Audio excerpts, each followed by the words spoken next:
फिर दिन हुआ पुरानी रात का, करे सौ शुक्र हम खुदा की जात का, खुदा की जात का, नया फिर दिन हुआ। आज की आयत। मगर फरिश्ते ने उससे कहा, आए ज़करिया खौफ न कर, क्योंकि तेरी दुआ सुन ली गई है। लूका पहला बाब 13वीं आयत। अजीज़ों, आज सुबह आँख खुलते ही पल पल मौसम के बदलते तेवर देखने को मिले। सूरज तुलू हुआ तो कायनात ने भी अंगड़ाई ली और फ़ज़ाओं में उड़ते परिंदों ने अपने दिन का आगाज़ किया। जानवर भी अपने ठिकानों से निकलकर आवाज़ें निकालने खुराक की तलाश में चल पड़े। यूं ही इंसान भी धीरे धीरे बेदार होकर अपने कामों में मसरूफ़ होता गया। अचानक खिड़की से ठंडी हवाएं चलती महसूस हुई। देखा, नीले आसमान पर इधर उधर से बादल उमड़ आए और सूरज बादलों की ओर में जा छुपा। धूप मध्यम पड़ गई। कुछ ही देर में आसमान हल्के गहरे सफ़ेद स्याह बादलों से भर गया। बस जरा मौसम का लुत्फ़ उठाने के लिए खिड़की से झांका तो बारिश की हल्की फुल्की फवार ने समा बांध रखा था।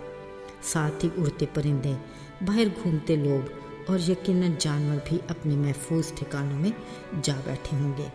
पर मज़े की बात, 10 मिनट के बाद फिर ठंडी हवा चली, बारिश रुकी, आसमान पर छाए आवारा बादल जिधर से आए उधर चल पड़े। सूरज गोया अपने धुले चेहरे के साथ पूरी आबोताब से फिर से चमकने लगा। हर कोई दोबारा अपने मामूल के कामों में मसरूफ़ हो गया। अजीज़ों, सच कहूँ, जो दिलकशी मौसम में देखी शायद मेरे अल्फाज ठीक से अक्कासी न कर सके। क्या कहने खुदा की कुदरत और शान के। ये पहाड़, टीले, कायनात सब कुछ टल सकता है, मगर उसकी हस्ती को ज़वाल नहीं और ना ही उसकी ज़ात की कोई मिसाल है। अजीज़ों, बावजूद इन सब बातों के बनी नौ इंसान उसकी अज़मत और कुदरत को ना तो पूरे तौर पर जान सकता है, ना समझने की अक्ल रखता है।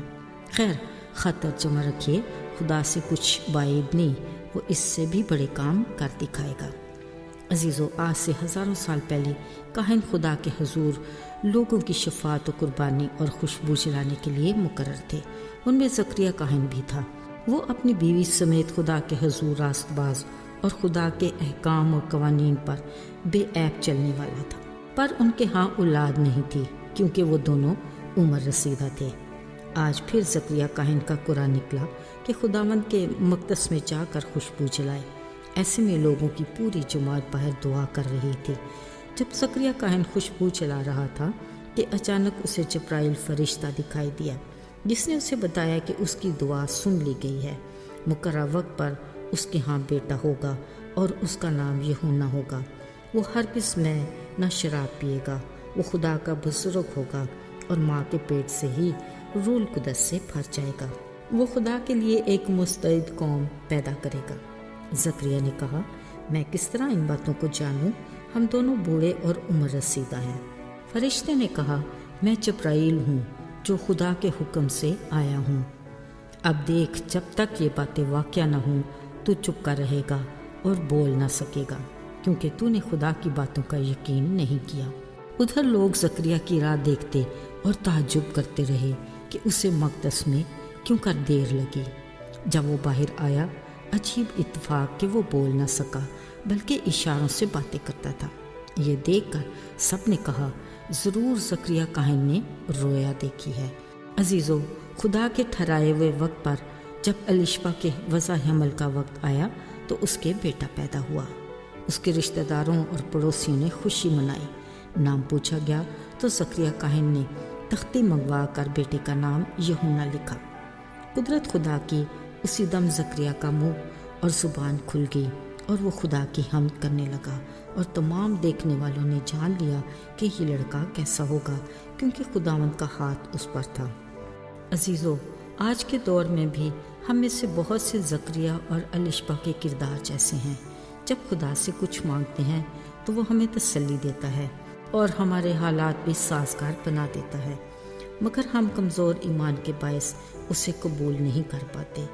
खौफनाक बात तो ये है कि फिर भी हम सीधे रास्ते की बजाय दूसरा रास्ता इख्तियार कर लेते हैं اس کی قدرت کی قوت اور ٹھہرائے ہوئے وقت کی بجائے اپنی تدابیروں میں الجھے رہتے ہیں، یوں غیور اور قادر مطلق خدا کو غصہ دلاتے ہیں، جبکہ خدا کہتا ہے میرا کان بھاری نہیں کہ سن نہ سکے، ہاتھ چھوٹا نہیں کہ بچا نہ سکے۔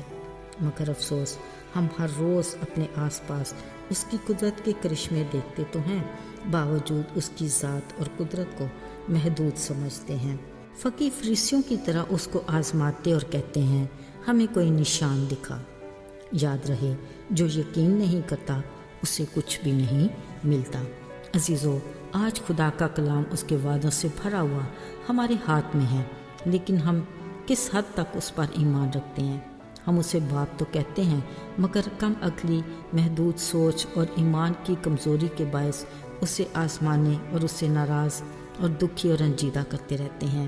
وہ آج بھی ہمارے لیے بحر کلثم سے راستہ نکالتا اور چٹان میں سے پانی نکال سکتا ہے، بشرطے ہم بڑبڑاہٹ اور اس دوران آنے والی تکلیف کو صبر اور شکر کے ساتھ قبول کریں، تو وہ ٹھہرائے وقت پر ہمیں ایسی برکات سے نوازے گا جو ہماری سوچ سے بھی بڑھ کر ہے۔ آئیے دعا کریں۔ اے ہمارے آسمانی باپ، توفیق دے کہ ہم تجھ پر مکمل بھروسہ اور ایمان رکھیں۔ ہم جانتے ہیں کہ تیرے وعدے ہمارے لیے سچے ہیں، ہمیں اپنی برکات لینے میں ہماری رہنمائی فرما۔ یسوع کے مبارک نام میں آمین۔